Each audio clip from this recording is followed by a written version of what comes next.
మగాడు బాధలో ఏడిస్తే చేతకానివాడ్లా చూస్తారు. అతను బయట నవ్వుతుంటాడు, కాని లోపల ఎంత బాధ ఉందో ఎవరికి తెలీదు. ఇంట్లో బాధ్యతలు, బయట పని ఒత్తిడి, చెప్పలేని సమస్యలు అన్నీ ఒంటరిగా మోస్తాడు. ఎవరైనా అడిగితే బాగానే ఉన్నాను అంటాడు, కాని నిజానికి అతను చాలా అలసిపోయి ఉంటాడు. ఏడవాలననిపించిన మగాడివి కదా అని తనే తనను ఆపుకుంటాడు.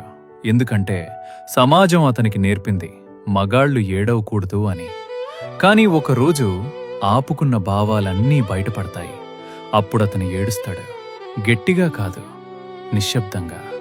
అది బలహీనత కాదు, అతను ఎంతకాలం బాధను దాచుకున్నాడో అదే. కాని ప్రపంచం మాత్రం అర్థం చేసుకోదు. ఒక మాటతో తీర్పు చెప్తుంది, చేతకానివాడు అని. మగాడికి కూడా మనసు ఉంటుంది, అతనికి బాధ ఉంటుంది, అతనికి ఏడవాలనిపిస్తుంది. ఏడవడం తప్పు కాదు, బాధను బయట పెట్టడం తప్పు కాదు. ఎందుకంటే మగాడు కూడా మనిషే.